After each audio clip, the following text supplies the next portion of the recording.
Hey everybody, it's Dave here from Dragonhill Games, and you're watching This Week in MTG Finance. Before we get started, as always, I want to thank MTG Stocks for allowing us to use graphical information for the purposes of this video.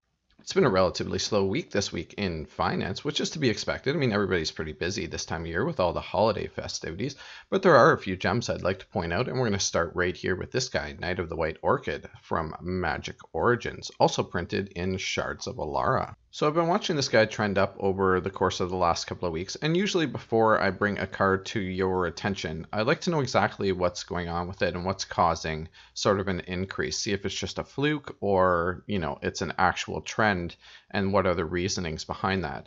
And it turns out Knight of the White Orchid is just really powerful in a deck that's starting to crop up in Pioneer, and that's White Weenies. I mean, White Weenie decks show up every once in a while in basically every format, but this is a really strong deck in Pioneer for sure.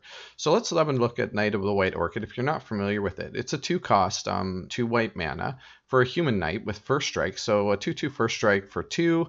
I mean, you're getting fairly good value right there. But when he enters the battlefield, if your opponent controls more lands than you, you can search your library for a plains card and put it onto the battlefield and then shuffle your library. So just really good, solid sort of 2-drop if your opponent was on the play.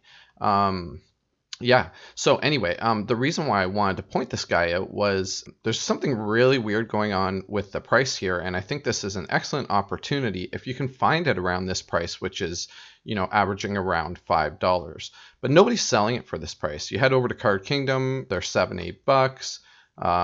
Let's have a look here on TCG Player. So again, the listed median is $5, but if you go down here, there's 10 listings for this card, and half of them are foreign language or really badly, damaged ones, moderately played, heavily played, this kind of stuff, foil ones, and nobody has it for this price of $5. I mean, the cheapest one you can find that's lightly played is like $11 plus shipping, right? So and then let's sort of head over to eBay and have a look there. I just sorted by Knight of the White Orchid and sorted by lowest price including shipping.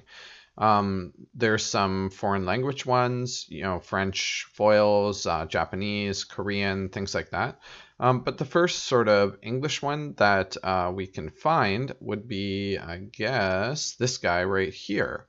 So this is a Magic Origin version, and the price is Canadian, mind you, but $6.50 plus like nearly $17 shipping. So I mean, I'm not getting this card on eBay for under $20. So this is definitely a card that there is an excellent opportunity right now. If you can score it around this price, maybe at your local game store or something like that, you can find someone that's willing to sell you copies at this price.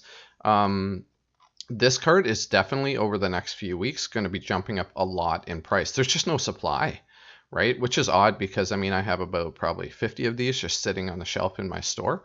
But yeah, so since considering there's no supply, and like I said, if you look at some of the other places where it's being sold, even Card Kingdom, there are $7-8 for this card.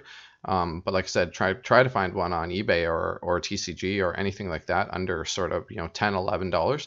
So that's the reality. That's the real price for this card is probably closer to $10. So if you can score them around $5, it's a great opportunity because over the next couple of weeks, I mean, this is going to be sort of in the $10 to $20 range.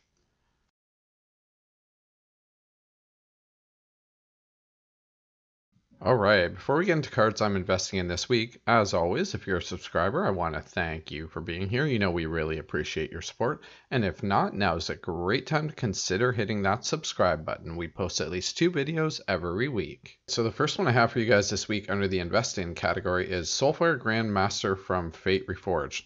I've had my eye on this card for quite a while. It's actually been sort of trending down over the course of the last couple of years. But we're definitely have seen the bottom in around the $2 mark, and it's never going to see those bottoms, I don't think, ever again. So currently sitting at 4, which I think is a great price to still get in at this card, even though it's doubled over the last month and a half or so. But reality is this is the only printing of this card. It's only ever been printed in Fate Reforged. It's a cool card, and it's actually part of a really cool combo, a new deck that I think has potential in Pioneer, and that's when you combine Soulfire Grandmaster with Fires of Invention, it does some really gross stuff.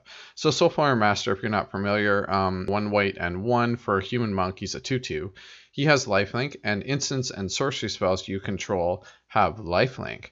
But you can pay 2 colorless and either blue-red and blue-red, and the next time you cast an instant or sorcery spell from your hand this turn, put that card into your hand instead of your graveyard as it resolves. So if you can imagine this with Fires of Invention, you're allowed to cast 2 spells up to 2 spells per turn, and you cast those spells without actually paying the mana cost for them.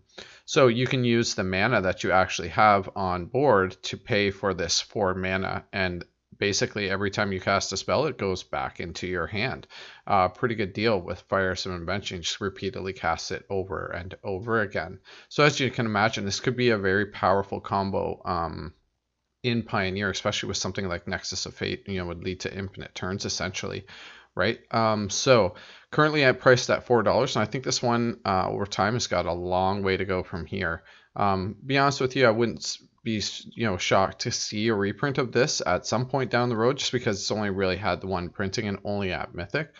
But as it stands right now, you can never really predict those things. I think $4 is a great entry point for this card. All right, and the next one I have for you guys today is Scheming Symmetry from Core Set 2020. Just a really fun card, especially in Commander, right?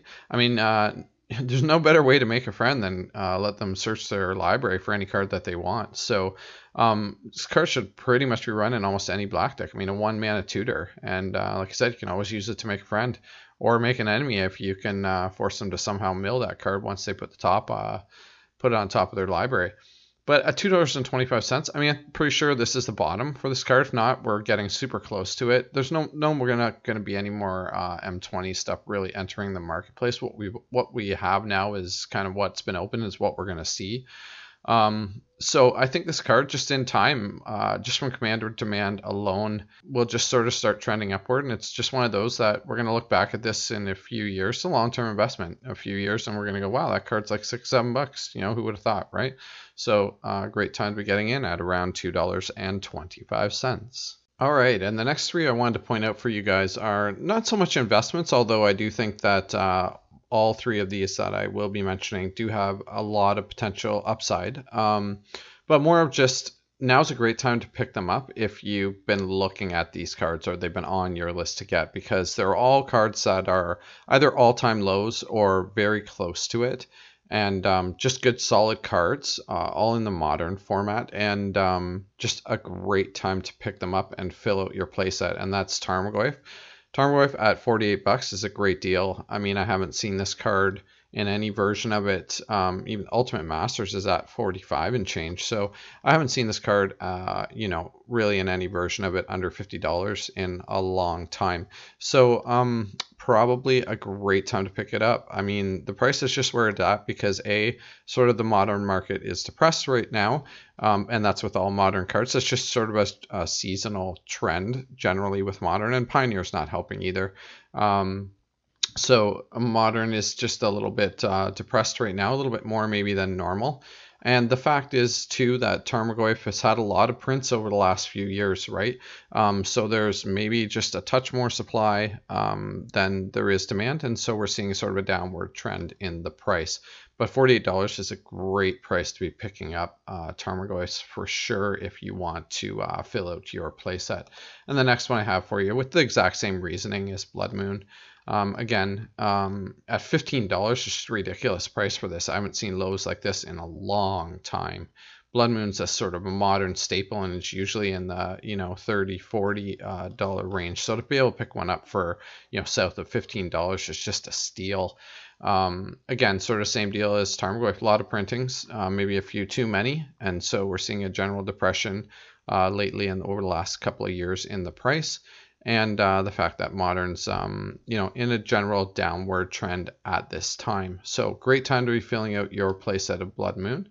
And the last one I have for you guys is Arcbound Ravager, and sort of the same story here again. All 3 kind of fit into the same category. General downward trend. I haven't seen a price this low on Arcbound Ravager in I don't know how long. I mean, the all-time low is around $15, but that was like 5 years ago. So to be able to pick it up, around the $20 mark, I mean, the Modern Masters one is, south of $21, just a really good price for this card. So I don't see, come the new year and once we get back to modern season, you're never going to see it again for these prices. So all three of those, if, you need them to fill out for your playstyle or you've been thinking about picking them up, they've been kind of on your list. Now is a great time to be getting those cards for sure. All right, and the last one I have for you guys this week before we get to our speculation play for the week is Ashiok Dream Render, specifically the stained glass version from Secret Lair drops. $11.73. I think this card is an absolute steal. I mean, look at all the decks that Ashiok gets played in. Now I understand that most of these he's sideboard, so he's a 1 or 2 kind of thing in the sideboard. But think of all, like, that's just a good showing. And the only reason sort of the price is where it's at is because it's printed out uncommon, right? But even if we look at the War of the Spark version, I mean, the foil War of the Spark is $12.50. So to have the stained glass foil be, $11 and change is just not in line with reality. So considering, like I said, all the decks that this guy's cropping up in all the different formats, and that this doesn't even show Commander, so imagine how many Commander decks this is in, right? So Ashok just in general, along with Narset, I mentioned these before, and Baby Teferi, the good 3 mana drop Planeswalkers from War of the Spark, they're all buys, they're all invests in, but something like that stained glass Ashiok here is just a phenomenal deal. If you can find them for $11.75, I would snap up as many of these as I could get, both for personal and for future investment. All right, and the last one I have for you this week is our speculation play for the week. That's right, and it's Benalish Marshall from Dominaria. This card has both good short-term potential and long-term growth potential, and I'll tell you why.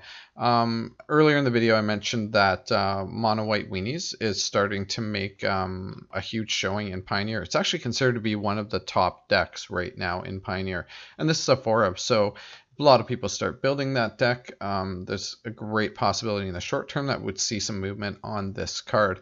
But just in general, in long-term sort of trending terms, as a good solid investment, I would consider this card. And the reason is because it slots well into night strategies. Like I said, we have the immediate demand for human weenies, but these kinds of decks are always going to crop up in different formats, right? Commander and that type of thing. So, we're just going to see solid sort of long-term demand for this card. There's a lot of Dominaria open, so that's kind of why we have a depressed price on a card like this. But any creature that's got sort of an Anthem effect on it, for 3 mana, it's just generally good value. So yeah, this is our speculation play for the week. All right, I really hope you guys enjoyed this episode of This Week in MTG Finance. If you did, go ahead and smash that like button. It really helps me out, and we'll see you again soon. Bye for now.